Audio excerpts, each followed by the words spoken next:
시편 65편입니다.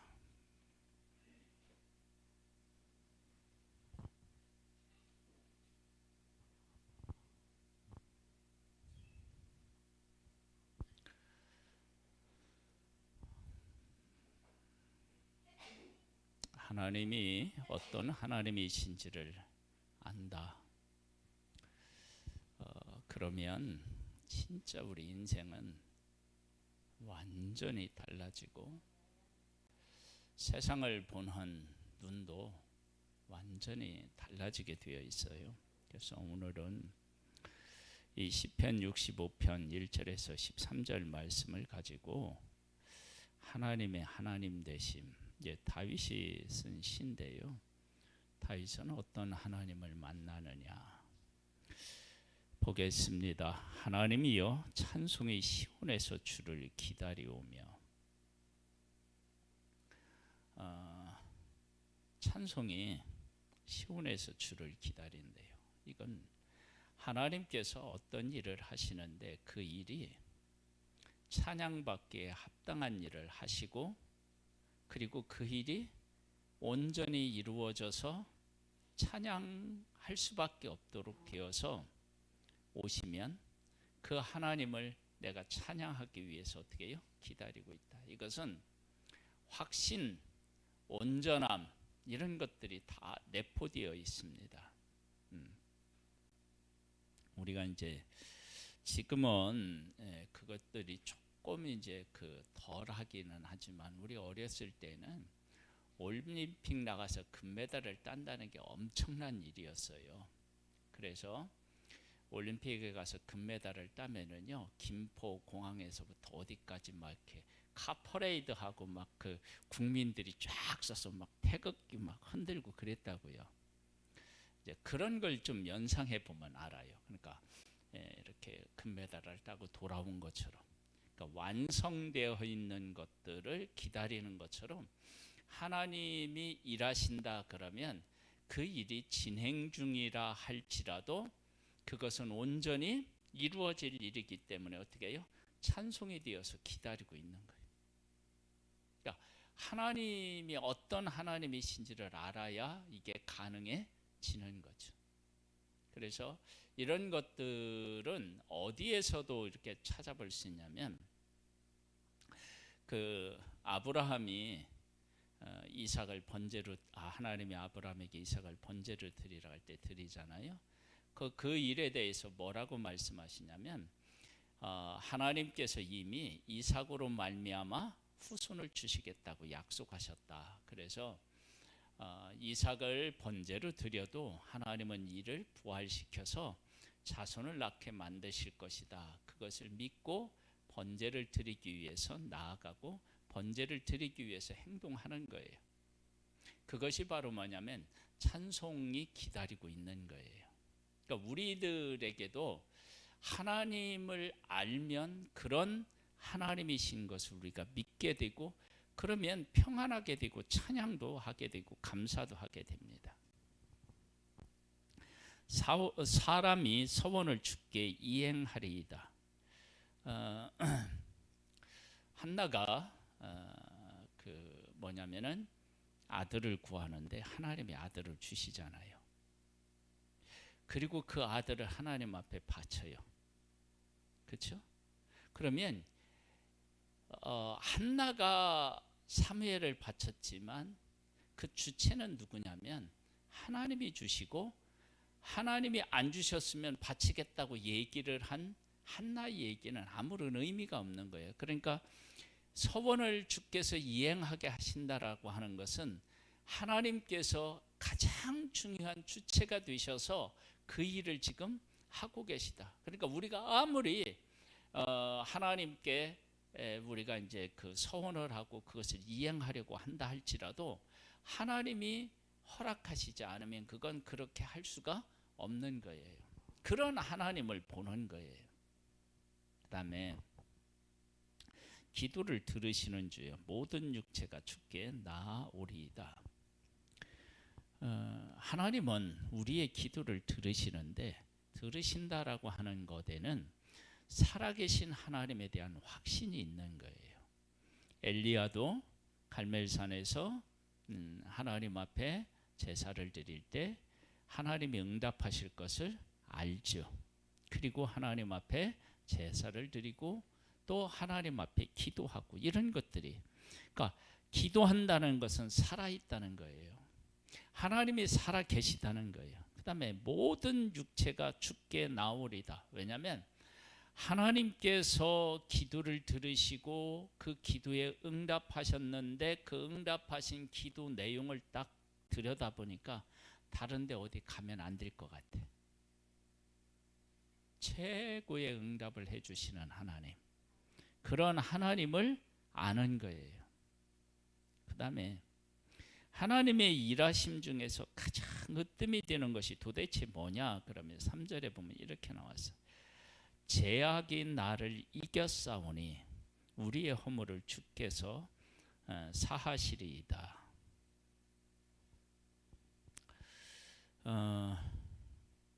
죄와 싸웠는데 죄한테 우리가 졌어요. 그런데 하나님께서 이 허물을 사해 주셨대요. 한번 예를 들어 볼게요. 이스라엘 백성들이 출애굽에서 홍해를 건너요. 그리고 찬양을 해요. 그리고 광야에 갔는데 3일 동안 물을 얻지 못하고 만난 물이 쓴 물이에요. 그러니까 하나님 원망하잖아요. 그때 그 원망하는 물을 탄물로 하나님이 어떻게 해요? 바꿔주셔요. 그러면서 하나님은 하나님의 백성들에게 뭐라고 말씀하시죠? 나는 너희들을 뭐하는 하나님이라고 해요? 치유하는 하나님이라고 해요. 보세요. 우리는 하나님을 찬양하고도 하나님의 어떤 분이신지를 몰라요. 여러분, 이게 죄 아니에요? 그러니까 홍해를 건너서 하나님을 찬양했는데 이 찬양은 어떤 찬양이냐면 하나님의 홍해를 갈라서 홍해를 건너고 난 후에 한 찬양이에요. 그러니까 결과를 보고 한 찬양이에요. 그러면 이 결과를 보고 한 찬양은 사실은 이게 뿌리가 약해요. 그러니까 우리가 어떤 일에 대해서 찬양을 할 때 다 일이 결정되고 찬양하는 것, 이거는 큰 의미가 없어요, 사실은. 왜냐하면 그런 일들은 누구도 할 수 있는 거예요. 하나님께서 하나님의 백성들을 애굽에서 구원해 내실 때 그 하나님이 10가지 재앙을 내리실 때 처음에는 좀 비웃지만 시간이 지나면서 하나님이 하신 일들을 다 인정해요. 근데 다시 또 하나님의 말씀에 순종하지 않고 불순종하죠. 그러니까 어떤 일이 막 이렇게 진행되고 그 일이 이루어지고 난 후에 보이는 반응들은 그건 뿌리가 약한 거예요. 근데 정말은 뭐냐면, 진짜는 뭐냐면 하나님의 말씀하시는 말씀을 믿고 상황은 아직 완결되지 않았는데 어떻게 되는 거냐면 하나님 앞에 고백하는 거예요. 그러니까 이제 우리의 허물을 주께서 사하시리라라고 하는 것이 이런 의미예요. 그러니까 분명히 찬양을 해놓고도 마라의 쓴물이 있었을 때 하나님을 원망하는데 하나님이 그것을 단물로 바꿔주셔요.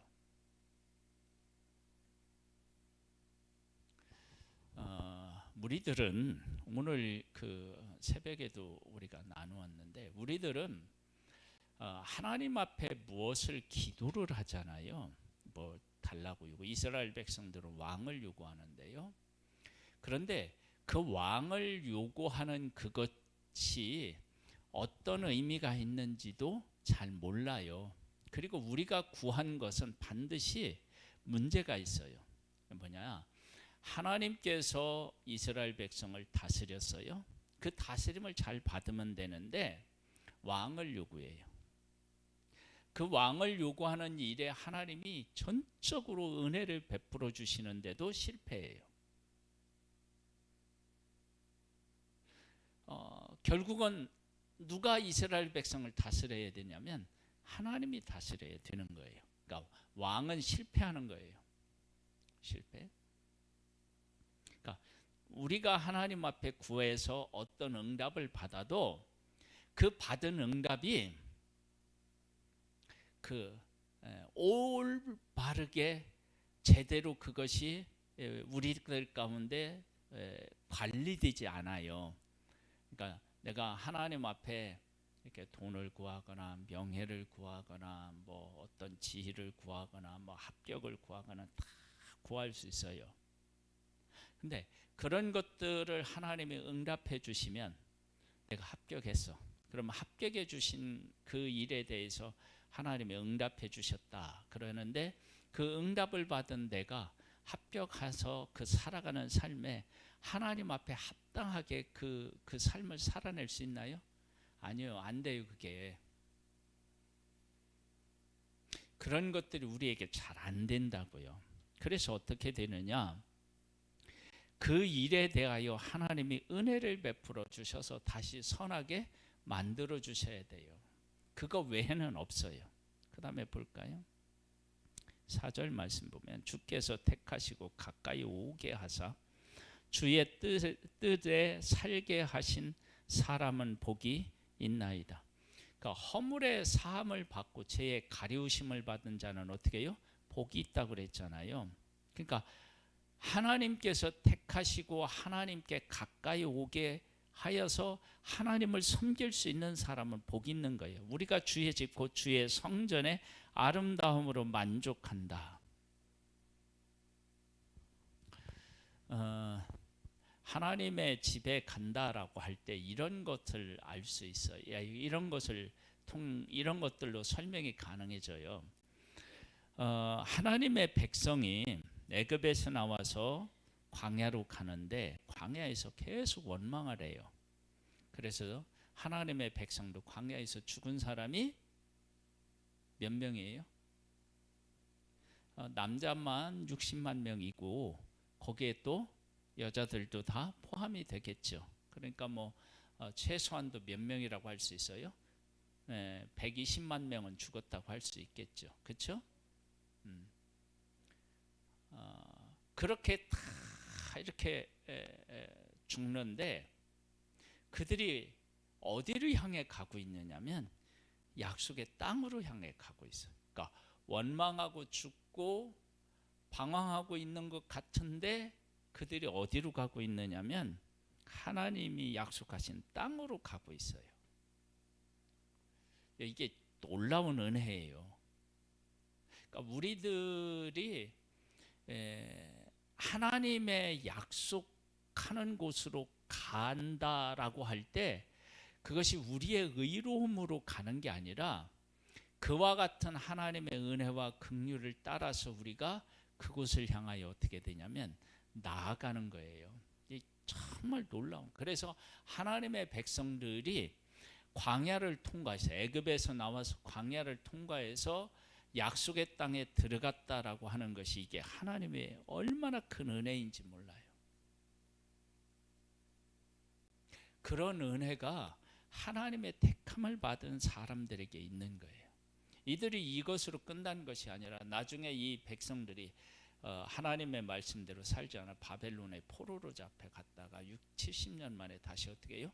예루살렘으로 다시 돌아오는 일, 약속의 땅으로 돌아오는 일들이 생겨요. 이건 왜 그러냐면 하나님이 그 백성을 선택하셨기 때문에 가능한 거예요. 그런 사람이 복이 있는 거죠. 그렇죠? 그러면서 우리가 주의 집 곧 주의 성전의 아름다움으로 만족하리로다. 내가 거기 들어갔어요. 그러면 그 성전의 아름다움은 어디에 있어요? 화려함에 있나요? 아니죠. 하나님의 하나님 되심을 만나고 그 하나님 앞에 예배하고 그 하나님하고 교제하는 것이 아름다움이겠죠. 이런 역사들이 일어나는 거예요. 우리도 이제 삶이 그런 거예요. 5절에 보면 우리 구원의 하나님이여 땅의 모든 끝과 먼 바다에 있는 자가 의지할 주께서 의를 따라 어미하신 일로 우리에게 응답하시리이다 그랬는데, 우리 구원의 하나님이여 땅의 모든 끝과, 그러니까 하나님의 구원이, 그리고 먼 바다에 있는 자, 이렇게 이야기하는 것은 하나님의 구원이 미치지 않는 곳이 없는 거예요. 이 부분은 하나님을 믿는 사람들이 반드시 기억해야 돼요. 이걸 왜 기억해야 되느냐 그러면요,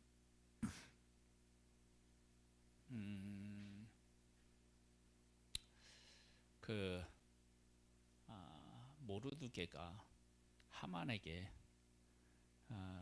무릎을 꿇지 않아서 그것이 빌미가 돼서 유대인 전체가 지금 죽을 위기에 처해 있잖아요. 이때 우리가 이런 방법을 쓸 수도 있다는 것에 대해서 우리가 생각을 좀 잘 안 하는데, 이런 일이 있으면 모르드게가 누구를 찾아가요? 하만을 찾아가서 내가 잘못했다. 여러분, 우리 그럴 수 있나요, 없나요? 아니, 있다니까요. 아니, 왜냐면 나로 인하여서 지금 민족이 망하게 됐는데, 그런데 그때 모르드게와 하나님의 백성은 뭐를 하느냐면 그 하만을 찾아가지 않고 기도해요. 이게 뭐냐면 땅끝에서, 먼 바다에서 의지하고 하나님의 구원을 바라보는 거예요. 여러분, 이러한 위기가 정말 이건 어마어마하잖아요. 그러니까 내가 그 하만한테 무릎을 꿇지 않은 이거 하나, 이것 때문에 민족이 전체가 지금 위기에 처해 있다. 그러면 가서 하만에게 가서 어떻게 해요? 싹싹 빌면서 내가 잘못했다, 이것 좀 어떻게 해달라. 여러분, 이러한 생각이 왜 안 들겠어요? 그런데 그렇게 하지 않고 하나님 앞에 나아가서 기도하는 거예요. 그건 뭐냐면 우리가 어떤 상황에 있어도 하나님이 우리를 구원하시고, 이런 상황에서 구원하실 분은 내가 하만을 찾아가서 무릎을 꿇고 비는 문제가 아니고 하나님이 일하셔야 된다. 이게 이제 뭐냐면 땅의 모든 끝과 먼 바다에 있는 자가 주를 의지하고요, 살아가는 거예요. 그러면 하나님은 어떻게 하냐면 어미하신 일로 우리에게 응답하시리다. 그러면 하나님은 사람이 도저히 막을 수 없는 방법과 이해할 수 없는 방법으로 어떻게 해요? 이걸 역전시켜서 응답하시는 그런 하나님이신 거예요. 우리가 이와 같은 하나님을 믿고 그런 하나님을 고백하고 우리의 인생을 살아간다면 우리 인생은 어떻게 되겠어요?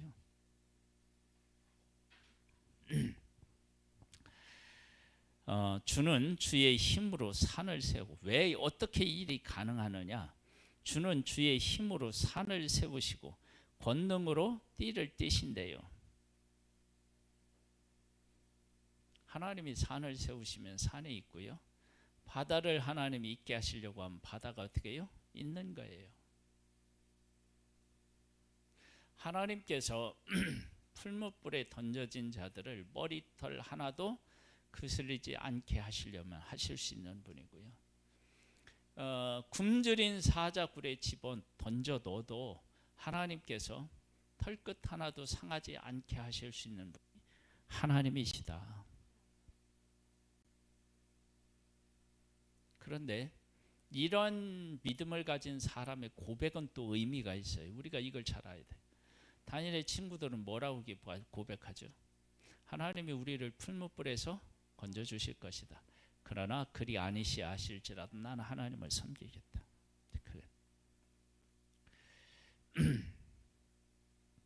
그래서 이렇게 하나님이 응답하시니까 어떻게 되느냐?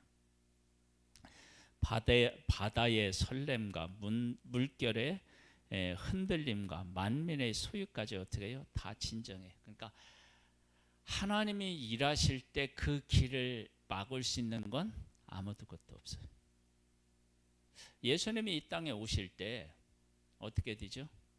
골짜기가 도두어지고 산이 낮아지고, 그래서 어떻게 해요?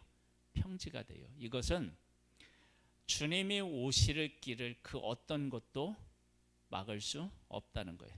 헤롯이 2살 밑에 아이를 다 죽이려고 해도 안 돼요.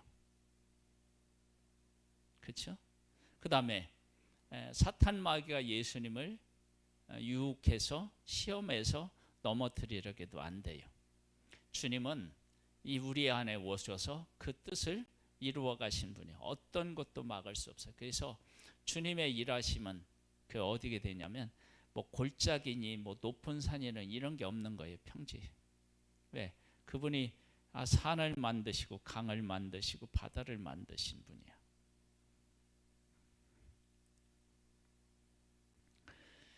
할렐루야. 그래서 보겠습니다. 땅 끝에 사는 자가 주의 징조를 두려워하나이다. 이 땅 끝에 있는 사람들을 구원해 주니까, 그렇죠? 그렇게 땅 끝까지 보낸 자들이나 땅 끝에 있는 하나님의 백성들을 조롱하고 핍박한 자들이나 하나님의 구원이 되면 어떻게 해요? 두려워하고 떠난 거예요. 그래서 출애굽할 때도 잡족들이 하나님의 백성을 따라 나오고요. 그 다음에 포로로 잡혀갔을 때, 바벨론을 포로로 잡혀갔을 때도 뭐 하나님께서 구원해 주시니까 유대인 되는 사람들이 어떻게 해요? 막 생기는 거예요. 그런 일들이 일어나요. 주께서 아침 되는 것과 저녁 되는 것을 즐거워하게 하시며,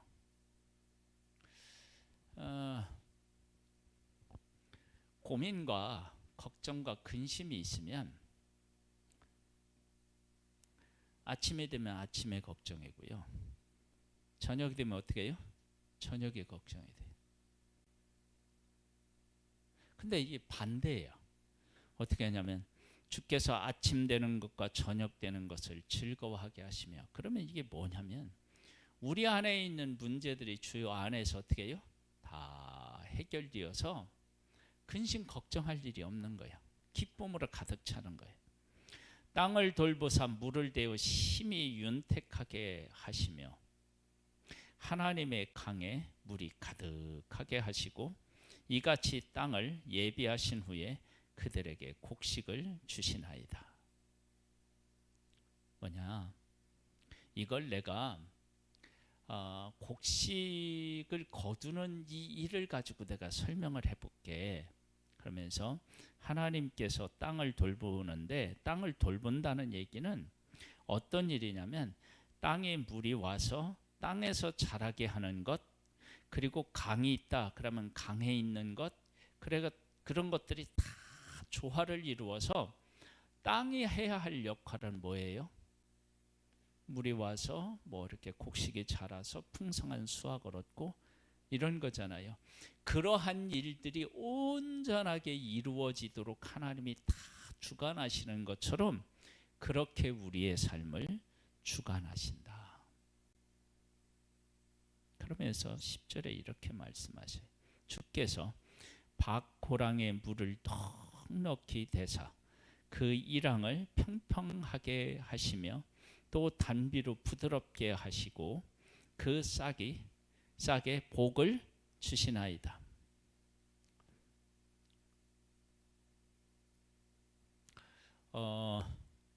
그 물을 넉넉하게 돼서 이랑이 평평하고 단비로 부드럽게 하고, 보통 이제 뭐를 심으려고 할 때 밭을 어떻게 해요? 쫙 갈죠. 그렇죠? 네. 갈고 난 후에 또 어떻게 돼요? 이랑을 만들고 그러잖아요. 그러니까 뭐냐면 무엇을 심을 수 있도록 쫙 정리가 되는 거예요. 그리고 이것이 여기에 보면 부드럽게 하고 싹에 복을 주신다고 하는데, 부드럽게 한다는 얘기는 그 심겨진 곡식이 이렇게 뿌리를 내릴 수 있도록 다 하는 거죠. 그렇게 하는, 그렇죠? 밭을 우리가 가는 이유가 거기에 있는 거 아니에요. 뿌리 이렇게 씨를 뿌리면 어떻게 해요? 그게 이제 씨를 뿌리면 뿌리를 씨가 뿌리를 내리고 자라날 수 있도록 하기 위한 거잖아요. 그렇죠? 그렇게 하나님께서 다 일을 하시는 거예요. 하나님이. 그래서 싹에 이제 뭐를 주시냐면 복을 주시는 거예요. 그럼 자라나고 꽃이 피고 열매를 맺고, 이게 이제 복이잖아요. 그러면서 이렇게 말씀하셔요. 주의 은택으로 한 해를 관세우시고, 그러니까 한 해를 보냈는데 그 한 해가 우리가 이제 그 봄에부터 가을에까지 쫙 이렇게 한 해를 쭉 이렇게 보내면서 그 계절들마다 있어야 할 일들이 다 진행되어서 그게 이제 다 승리의 면류관을 쓰듯이 곡식들은 자라서 풍성한 수확을 거두고 자식들은 잘 되고, 그렇죠? 그리고 적군으로부터 막아져서 평안함이 있고, 그래서 한 해가 그 어떤 것으로부터 공격을 받고, 그래서 내가 고통 가운데 있는 게 아니라 그 모든 것에서부터 승리해서 관을 세우는 그러한 삶이 이루어지는 거라. 그러니까 하나님께서 우리에게 은혜를 주시고 우리에게 복을 주시고 우리 가운데 함께 해주시면 이와 같은 일들이 우리 가운데 가능한 것입니다. 그리고 이런 것들은 하나님께로부터 오는 거죠. 그 다음에 주의 길에는 기름방울이 떨어지며, 기름이 떨어진다 그러면은 그 약속의 땅을 뭐라고 보통 어떤 땅이라고 하죠? 젖과 꿀이 흐르는 땅, 그게 기름진 거예요. 기름방울이 떨어지는 거예요. 그러니까 관도 그런 것이고 기름도 그런 거예요. 관은 이렇게 왕을 머리에 세워주고 왕으로 기름 세울 때 기름 붓잖아요. 그런 것처럼 하나님께서 일을 하시는 거예요. 들의 초장에도 떨어지니 작은 사들이 기쁨으로 띠를 띄었나이다. 어느 곳에서도 없는 곳이 없어서 하나님이 다 그렇게 해주시는 거예요. 모든 것을 다 복되게 하시는 거예요.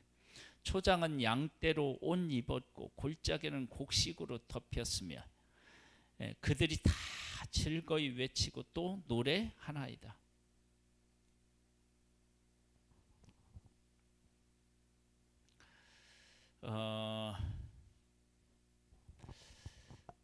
우리가 하나님이 어떤 하나님이신지를 이렇게 바르게 깨달아 알게 되면 놀라운 일들이 일어나요.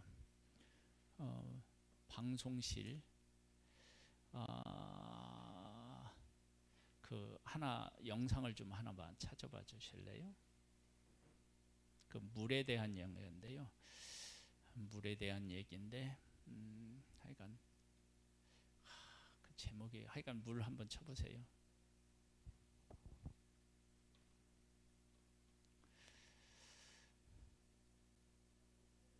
네, 한번 해봐요.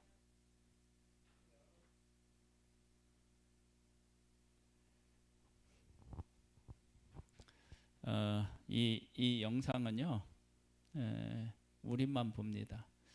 유튜브로 보는 사람들은 나중에 보내드릴게요. 한번 보겠습니다. 이게 하나님이